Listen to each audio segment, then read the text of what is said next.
Bonjour, cette semaine je vous présente un autre indicateur de position qui permet d'étudier une série plus en détail que la moyenne ou la médiane. Ce sont les quartiles. Les quartiles positionnent une série d'une autre façon que la moyenne et la médiane. Nous avons vu dans les précédents tutoriels que la moyenne permet d'avoir une idée générale sur la position d'une série et que la médiane sépare une série en deux parties égales. En ce qui concerne les quartiles, elle sépare une série triée en 4 parties égales de sorte que chaque partie représente un quart de l'échantillon de population. Donc, pour illustrer cette notion de quartile, je prends ces deux exemples, le cas de la variable discrète et le cas de la variable continue.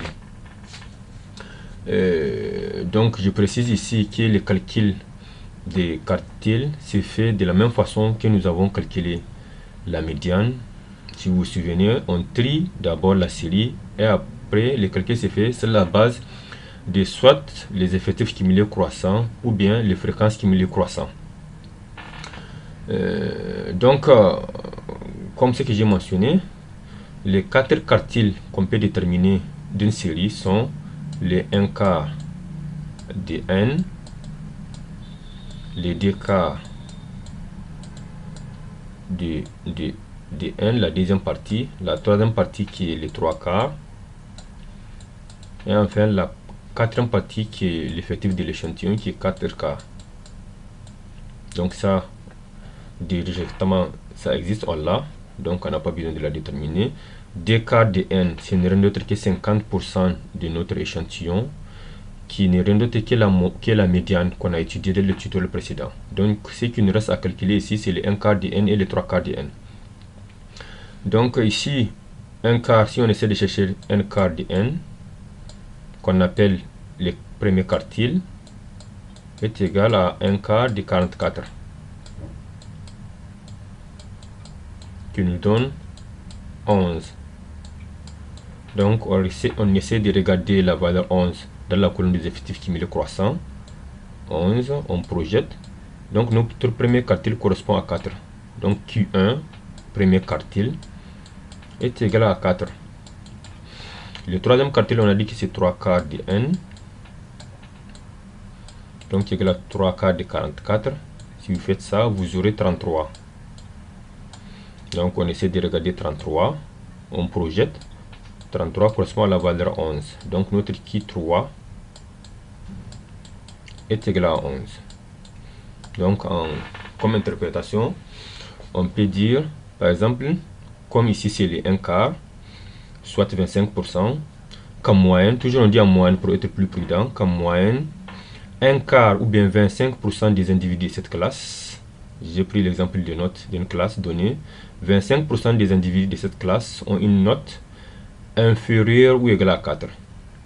Pour Q3, on dira que 75% ou bien 3 quarts des individus de cette classe ont une note inférieure ou égale à 11. Donc ça c'est pour ce qui est de la variable discrète.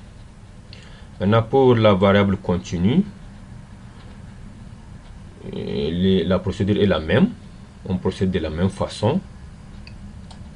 On calcule d'abord les effectifs cumulés, les fréquences. Ici j'ai utilisé les fréquences pour montrer même avec les fréquences on peut le faire.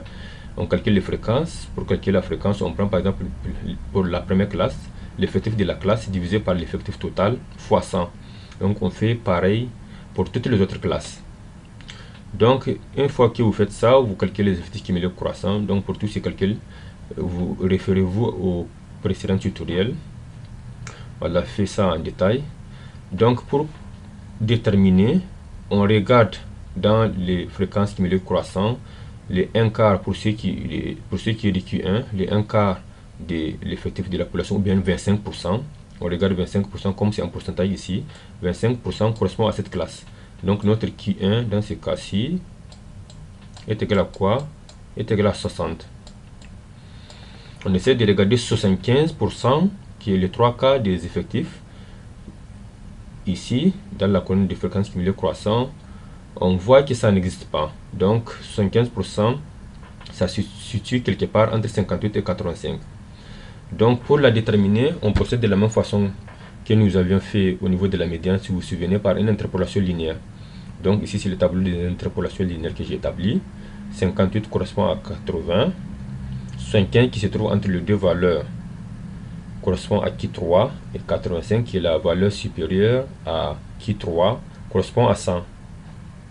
Donc l'interpolation linéaire, c'est comme ce que nous avions fait, si vous vous souvenez de le précédent tutoriel. On fait qui 3 moins 80 divisé par, on fait le même mouvement ici à droite, 75 moins 58 est égal la valeur supérieure moins la valeur inférieure, 100 moins 80. On divise par les mêmes mouvements, 85 moins 58. 58. Si vous faites tous ces calculs, vous aurez un qui 3, le troisième calcul qui est égal à 97 kg. Donc, comme interprétation, on dira ici c'est le cas du poids que j'ai pris, qu'en moyenne, 25% des individus de cette série ont un poids inférieur ou égal à 60.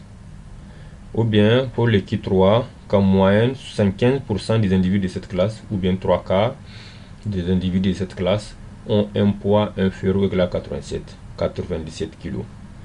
Donc, c'est la fin de ce tutoriel. N'oubliez pas de liker et de vous abonner pour avoir plus de notifications. Merci, au revoir.